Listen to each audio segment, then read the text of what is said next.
Hello বন্ধুরা, আজ আমি নিয়ে এসেছি নতুন একটি রেসিপি। এই রেসিপিটি হলো ইভিনিং স্ন্যাক। এটি এমন একটি রেসিপি, খুব অল্প সময়ে খুব চটপট তৈরি হয়ে যাওয়া একটি রেসিপি। এটি চায়ের সঙ্গে খুবই ভালো লাগে খেতে। তো দেখতে পাচ্ছ, প্রথমে আমি নিয়ে নিয়েছি ব্রেডগুলোকে ভালো করে পিস পিস করে নেব।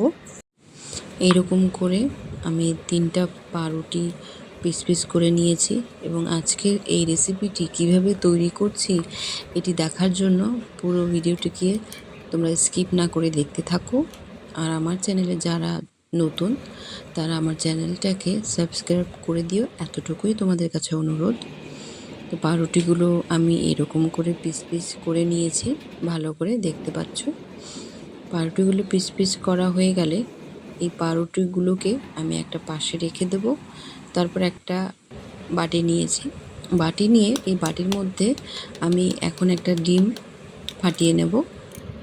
আজকের রেসিপিটি হলো ডিম পাউরুটির পকোড়া। কি শুনেই তো লোভ চলে আসছে। হ্যাঁ, খেতেও খুব লোভনীয় এবং খুব সুস্বাদু হয়। তো আমি এখানে দুটো ডিম নিয়ে নিয়েছি। এই দুটো ডিম নিয়ে এবার এই ডিমগুলোর মধ্যে আমি দিয়ে দিলাম অল্প পরিমাণে হলুদ, অল্প পরিমাণে জিরার গুঁড়ি এবং অল্প পরিমাণে লঙ্কার গুঁড়ি। যেহেতু এখানে ডিম আছে তাই অল্প পরিমাণে সব উপকরণ দেব। এবার দিয়ে দিলাম স্বাদ মতো অল্প লবণ। কোনো কিছু বেশি দেওয়া যাবে না, 1 টেবিল স্পুনের থেকেও কম, অর্থাৎ হাফ টেবিল স্পুনের মতো সমস্ত উপকরণগুলো আমি দিয়েছি ডিমের মধ্যে। এবার এগুলোকে ভালো করে মিশিয়ে নেব। দেখো, আমার সমস্ত উপকরণ মেশানো হয়ে গেছে। এবার এর মধ্যে আমি একটা একটা করে পাউরুটির পিসগুলো অ্যাড করে নেব এবং ভালো করে একটা স্পুন দিয়ে মেখে নেব। দুপাশ ভালো করে মেখে নেব, উল্টে যাতে কোনো পাশ যেন ছাড়া না থাকে। এবার এগুলো ভালো করে মাখা হয়ে গেলে এটাকে যেন একটু মুচমুচো করে, এই জন্য আমি এর মধ্যে দিয়ে দেবো একটু চালের গুঁড়ি। তোমরা চাইলে এখানে বেসনও ব্যবহার করতে পারো। তো আমি চালের গুঁড়ি দিয়ে দিয়েছি যাতে পাউরুটিগুলো খুব মুচমুচে হয় খেতে। 1 টেবিল স্পুনের মতো আমি এবার চালের গুঁড়িটা স্প্রে করে দিচ্ছি।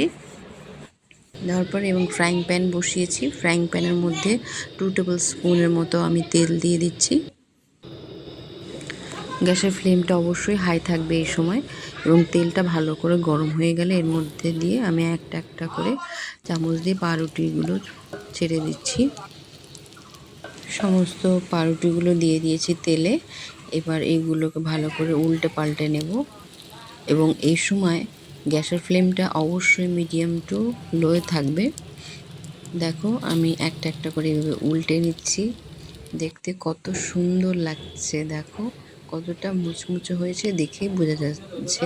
তোমরাও যদি চাও এই ধরনের রেসিপি বাড়িতে তৈরি করবে তাহলে খুব নিমেষে খুব অল্প সময় তৈরি করতে পারো। খুব সুন্দর মুখরোচক একটি জলখাবার। এরকম করে উল্টে পাল্টে নেব। উল্টে পাল্টে নেওয়া হয়ে গেলে এগুলোকে আমি নামিয়ে দেব। চপগুলো হয়ে গেছে এবং গ্যাসের ফ্লেমটা বন্ধ করে দিচ্ছি। আমি ছোট একটি বাটি নিয়েছি, এবার এই বাটির মধ্যে দিয়ে দেবো 1 টেবিল স্পুনের মতো মেয়োনিজ। এই মেয়োনিজটার সঙ্গে আমি আবার অ্যাড করে দেবো 1 টেবিল স্পুনের মতো কিউকাম্বার। তারপর এর মধ্যে অ্যাড করে দেবো 1 টেবিল স্পুনের মতো অনিয়ন। এই সমস্ত উপকরণগুলো একটা স্পুন দিয়ে ভালো করে মিশিয়ে নেব এবং এটি ব্রেড এগের যে চপটি আমি বানিয়েছি এই চপের সঙ্গে খেতে এই চাটনিটা খুবই দুর্দান্ত লাগে।